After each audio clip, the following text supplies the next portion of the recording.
राजस्थान एक ऐसी जगह है जिसके हर हिस्से में कोई ना कोई कहानी या राज दफन है। और आज की कहानी भी राजस्थान के एक ऐसे ही रहस्यमय किले की है जिसकी कहानी कहां से शुरू होती है और कहां खत्म होती है किसी को नहीं पता। आज की कहानी है भानगढ़ की, जिसको लेकर तमाम किस्से और कहानियां हैं। और जब भी भारत की सबसे भूतिया और श्रापित जगह का जिक्र होता है तो इस किले का नाम सबसे पहले लिया जाता है। दिल्ली से लगभग 235 किलोमीटर दूर राजस्थान के अलवर जिले में तीन तरफ से अरावली की पहाड़ियों के बीच में एक किला बना हुआ है जिसका नाम है भानगढ़। भानगढ़ के किले को साल 1573 में आमेर के राजा भगवंत दास ने अपने छोटे बेटे माधव सिंह के लिए बनवाया था। जब ये किला बनकर तैयार हुआ तो ये बहुत ही आबाद और खुशहाल हुआ करता था और उस वक्त भानगढ़ में 9000 से भी ज्यादा लोग रहते थे। मगर फिर अचानक ऐसा क्या हुआ कि एक हंसता खेलता शहर खंडहर में बदल गया और आज लोगों के बीच भानगढ़ के लिए इतना खौफ है कि लोग वहां दिन में भी जाने से कतराते हैं। बकायदा भारतीय पुरातत्व विभाग, जो कि इसके रखरखाव का काम करती है, भारतीय पुरातत्व विभाग एक बोर्ड पर यह साफ लिखवाया है कि सूरज निकलने से पहले और सूरज डूबने के बाद किसी भी इंसान का इस किले में जाना सख्त मना है। यानी कि आप दिन के उजाले में भानगढ़ के किले में जा सकते हैं, पर अंधेरा होने से पहले ही आपको वहां से बाहर आना होगा। इस किले के खंडहर भूतिया होने के पीछे की वजह वैसे तो आज भी किसी को साफ साफ नहीं पता, मगर इसके बारे में कई कहानियां प्रचलित हैं। उन कहानियों में दो ऐसी कहानी हैं जिन पर लोग सबसे ज्यादा भरोसा करते हैं और सुनते सुनाते हैं। इनमें से पहली कहानी गुरु बालूनाथ से जुड़ी हुई है। कहते हैं कि जब आमेर के राजा भगवंत दास भानगढ़ के किले को बनवा रहे थे तो वहीं कुछ दूरी पर गुरु बालूनाथ नामक एक तपस्वी रहते थे। जब उन्हें पता चला कि आमेर के राजा यहाँ पर एक भव्य किला बनवा रहे हैं तो उन्होंने राजा भगवंत दास के पास एक पैगाम भिजवाया और उन्हें अपने पास बुलवाया। जब राजा भगवंत दास गुरु बालूनाथ के पास पहुँचे तो उन्होंने राजा से कहा, आप इस किले को बनवा रहे हैं, उससे मुझे कोई आपत्ति नहीं है, मगर एक बात का ध्यान रखना कि इस किले की ऊंचाई इतनी मत कर देना कि उसकी परछाई दिन के किसी भी वक्त जहां मैं तपस्या करता हूं वहां तक पहुंचे और मुझे छुए। उन दिनों जितने भी साधु संत और महात्मा हुआ करते थे सभी बहुत सिद्ध हुआ करते थे और सभी का बहुत आदर किया जाता था। उनकी कही किसी भी बात को हल्के में नहीं लिया जाता था। इसलिए राजा भगवंत दास ने गुरु बालूनाथ की बात को सुनने के बाद ठीक वैसा ही किया और भानगढ़ किले के किसी भी भाग की ऊंचाई इतनी नहीं रखवाई कि उसकी परछाई गुरु बालूनाथ तक पहुंच सके। गुरु बालूनाथ के इस बात का ख्याल अगली 2 पीढ़ियों तक रखा गया, मगर कहते हैं कि जब तीसरी पीढ़ी ने भानगढ़ की गद्दी संभाली तो उन्होंने इस बात को नजरअंदाज कर दिया और गुरु बालूनाथ की दी हुई चेतावनी को अनसुना कर दिया।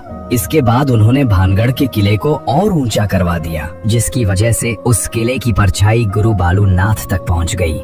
जब भानगढ़ किले की परछाई ने गुरु बालूनाथ को छुआ तो उन्हें बहुत गुस्सा आया और उसी वक्त उन्होंने भानगढ़ को श्राप दिया कि भानगढ़ तबाह हो जाएगा। कहते हैं कि गुरु बालूनाथ के इसी श्राप के बाद भानगढ़ पर मुसीबत टूटी और पूरा भानगढ़ तबाह हो गया। इसके अलावा ये भी कहा जाता है कि 1783 में जो चालीसा अकाल आया था, जिसमें मरने वालों का आंकड़ा करोड़ों में था, वो अकाल गुरु बालूनाथ के शाप की वजह से ही आया था, जिसने भानगढ़ समेत पूरे उत्तर भारत के करोड़ों लोगों को भूखा मरने पर मजबूर कर दिया। बाद में ऐसा नहीं है कि किसी और ने वहां बसने की कोशिश नहीं की।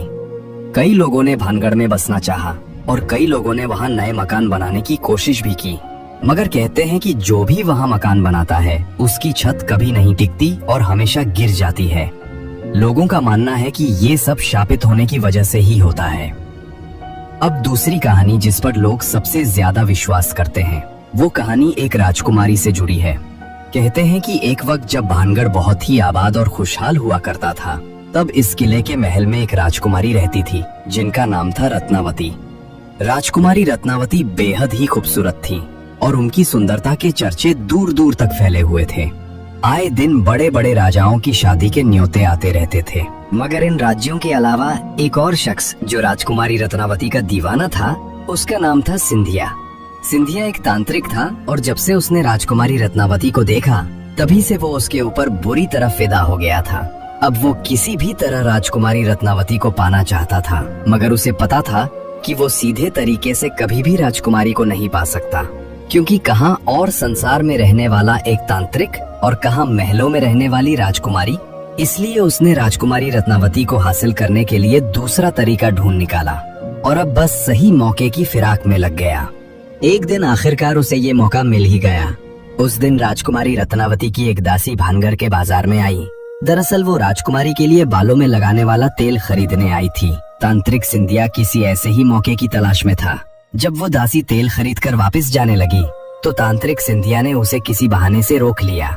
क्योंकि वो तंत्र मंत्र में माहिर था, उसने दासी द्वारा लाई गई तेल की बोतल पर चुपके से काला जादू कर दिया। जब दासी राजकुमारी रत्नावती के पास पहुंची और तेल दिया तो राजकुमारी को कुछ शक हुआ। रत्नावती बहुत ही समझदार थी, इसलिए तेल को देखकर उन्हें पता चल गया कि इस पर किसी ने तंत्र मंत्र का इस्तेमाल किया है। जब राजकुमारी ने अपनी दासी से पूछा तो दासी ने तांत्रिक सिंधिया के बारे में बताया। सिंधिया का नाम सुनते ही राजकुमारी को पूरा माजरा समझ में आ गया और उन्होंने वो तेल की बोतल एक पत्थर पर दे मारी। इस वजह से तेल और उसका सारा जादू उस पत्थर में समा गया। अब वो पत्थर खुद ब खुद लुढ़क कर तांत्रिक सिंधिया की तरफ बढ़ने लगा। तांत्रिक ने देखा कि एक बड़ा पत्थर तेजी से उसकी तरफ बढ़ रहा है, तो उसे सारी बात समझने में देर नहीं लगी। मगर इससे पहले कि वो कुछ करता, पत्थर उसकी छाती पर चढ़ गया। चूंकि वो पत्थर बहुत बड़ा था, अब तांत्रिक का जिंदा बच पाना नामुमकिन था। मरते मरते उसने एक श्राप दिया और कहा कि कुंवारी रत्नावती सहित भानगढ़ के सभी लोग मारे जाएंगे और उनकी आत्माएं ताउम्र भानगढ़ के किले में भटकती रहेंगी। तांत्रिक सिंधिया मर गया, पर कहते हैं कि उसके मरने के कुछ समय बाद भानगढ़ और उसके पास के एक और राज्य अजबगढ़ के बीच बहुत भयंकर युद्ध हुआ, जिसमें पूरा भानगढ़ तबाह हो गया। इस लड़ाई में अजबगढ़ की सेना पूरे भानगढ़ में कत्लेआम मचा गई, जिसमें रानी रत्नावती सहित कई लोग मारे गए। हालांकि इतिहास में कहीं भी भानगढ़ और अजबगढ़ के बीच युद्ध का जिक्र नहीं है, पर सदियों से यही कहानी सुनी और सुनाई जा रही है। कहते हैं कि इस युद्ध के बाद भानगढ़ का किला कभी आबाद नहीं हो पाया और धीरे धीरे भानगढ़ वीरान बन गया। आज भूतों का गढ़ बन चुका है। युद्ध में मारे गए सभी लोगों की आत्माएं आज भी भानगढ़ में मौजूद हैं। भानगढ़ में आज भी रात को बाजार सजता है, खंडहर फिर से खड़े हो जाते हैं और अंदर राजा का दरबार लगता है। वहाँ के लोग बताते हैं कि उन्हें रात को चीखने की आवाज आती है, कभी हंसने की आवाज आती है, तो कभी घरों के बजने की आवाज सुनाई देती है। भानगढ़ के किले में आज तक जो भी रात में गया, वो फिर कभी जिंदा लौट कर नहीं आया, और अगर कोई जिंदा वापस आया तो उसकी दिमागी हालत खराब हो जाती है या फिर किसी दुर्घटना में मृत्यु हो जाती है। इसके अलावा कहा जाता है कि भानगढ़ और अजबगढ़ के बीच युद्ध के समय बहुत सारा खजाना भानगढ़ के किले में छिपाया गया था। बाद में उसे निकालने के लिए फैलाई गई अफवाह थी कि भानगढ़ में आत्माओं का वास है। चूंकि भानगढ़ और अजबगढ़ के बीच हुए युद्ध का कोई ऐतिहासिक प्रमाण नहीं है, इसलिए खजाने की सच्चाई पर शक किया जाता है। हर किले का शुरू से लेकर अंत तक अपना इतिहास होता है। भानगढ़ का किला कैसे और किसने बनवाया, इसका इतिहास है, मगर ये तबाह कैसे हुआ, इसका इतिहास में कोई जिक्र नहीं है। यही चीज भानगढ़ के किले को और रहस्यमयी बनाती है। दिन में भानगढ़ घूमने गए कई लोग बताते हैं कि उन्हें ऐसा लगता है जैसे उनका कोई पीछा कर रहा हो या कोई अदृश्य शक्ति मौजूद हो। भानगढ़ की नृत्यों की हवेली में घरों के बजने की आवाज आती है या किसी को ऐसा लगता है जैसे कोई उनका गला घोट रहा हो।